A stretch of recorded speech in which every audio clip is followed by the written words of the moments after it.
Welcome to Scythian Dragon Lord's education channel. In this video, we're going to be talking about King Nimrod, Menraf the Great of the Magyars, and Kishmalton Istvan's interpretation of the Nimrod associations. Now, according to Kishmalton Istvan's research, there are 4 links to Nimrod. The first one I'm going to be talking about is going to be just a short one, but that one is they call the creator Ishten, which is the creator god, which was, Nimrod was also called Ishten. That goes back to about 600,000 years. Some people put it to 800,000 years, but this is a figure of known through the stars and different interpretations throughout time. The second Nimrod that we are going to be talking about is Atana. It's around 2900 BC era. He was a half god. The third Nimrod that we're going to be talking about is Atana's son, which was Bel, also known as Baal. This is the Nimrod that is responsible for the Tower of Babel. And he is also the one that goes from Shinar back to the Carpathian Basin. The fourth Nimrod that we're going to be talking about is Gilgamesh. And as Gilgamesh was an Uruk king. Now, Ur means Lord in Hungarian. He was a 2/3 god, and he was around the 2650 BC era. They were part of the Scythian Magyar people. The first Nimrod that I wanted to talk about that Kishmalton Istvan mentioned is the Nimrod that goes back to about 600,000 years. In the Hungarian mythology, we have 3 separate legends of the Turu, the magic stag. They call it the wonder stag. And most of it is about the life of Nimrod, his sons, the people, and agriculture moving up to different areas.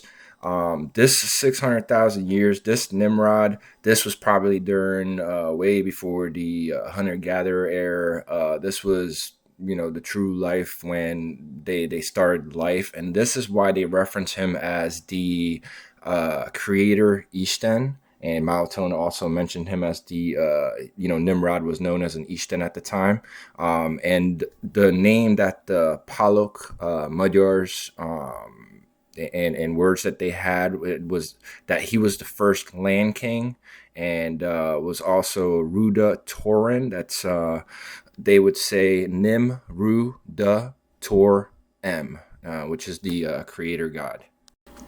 Now, the second Nimrod that I wanted to mention was Etana. Etana was mentioned in the origin of the legend of the White Stag from one of the Hungarian mythologies. His son became the third Nimrod. Etana was around 2900 BC era. This Etana era was during the Great Flood, where the people from the northern mountains settled and founded new lands around that area. The king of the land was the great hunter Nimrod and descendant of the great king Etana. So, Etana, Tana in Hungarian, Kush Tana in Kushan Scythian, or Etana in Sumerian, the king who lived in the 3rd millennium BC, and according to legends of Gilgamesh, he established the city of Kish and the first Mesopotamian empire following the flood. Nimrod founded the great buildings and cities and founded the Great Pyramid of the city of Babylon 201 years after the flood, saying as the heaven against future, building it to save people from a future flooding, according to Simon Keza, that's the Gesta Hungarium. It's around 1282 was written, and it was also a temple to the god. Now, the third Nimrod referenced is Bel, also known as Baal, who was the son of Etana, and he is referenced as the guy that built the Tower of Babel in Babylon, and that's around. They had the date around 2800 BC era. And he was the the Nimrod that was the mighty warrior king. He expanded his empire north and eastern territories, and then his people moved to the land of Evilath, following the confusion of languages. And they say that Bel Nimrod ruled for 56 years, 130 years following the flood. These numbers, definitely have to be looked at, but it's just what's part of the actual White Stag mythology. And he's the one that, like I said, built the Tower of Babel and Sinar, height of the mountain, which later called East Persia, and lay next to like northern India. He married his first wife, Eneth, and she's the one that had the two sons, Hanor and Magor. He also had other wives and sons and daughters from different Parthians and Persians, and they were some of them became the Scythian Parthians. References to the Parthians are just people that were part of the Mede Empire, and this is where Anahita and the Bodhisattva mythologies also, and the cult of the Mother Goddess was also practiced. So these areas were very important. Now Hanor and Magor, the sons of Nimrod, who they say is, according to Kishmaut and Ishtvan, Hanor is very important. Magor is very important in our ancient history of the Magyars, all the way to the Scythian lines, because if we look at the Sea Scythians, which we call the Vikings today, they say that Hanor had a son who was Bor. Now Bor means wine, and Bor, it was the drink of the gods, which we call Ishten's drink.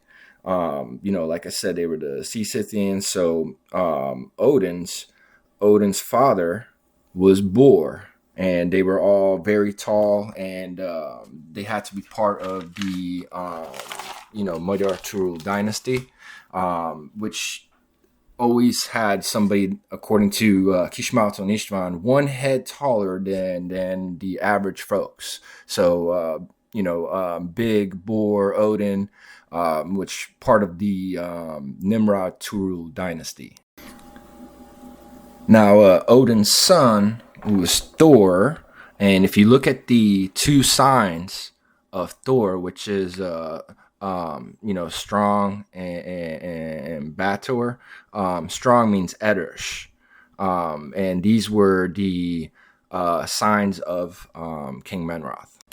In the previous video about Nimrod, we talked about Alfred Hummery, where he stated that the Nimrod of the Bible might not be the same Nimrod of the Magyars. Now we know that is because of the name associations that we have of the supposed 4 different Nimrod. So in essence, this Nimrod is actually a position. Nimrodism is following the ways of Nimrod and doing the different agricultural and cultural way of the people. And, this is why there's such a big confusion of who the Nimrod was, from the Great Hunter all the way to these different name associations that we have.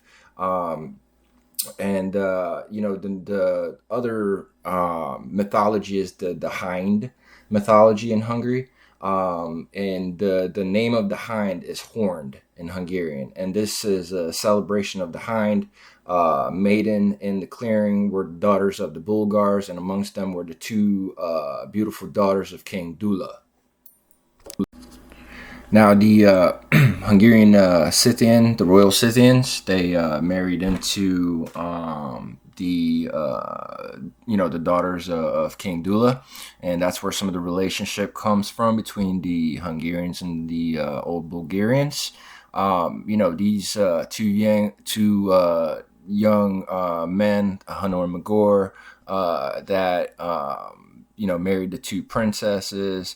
The stories that they kidnapped them and all this, that's just stories that they made. But their descendants ended up multiplying, and they founded, according to Mr. Alfred Hummery, 108 clans of Scythian nations.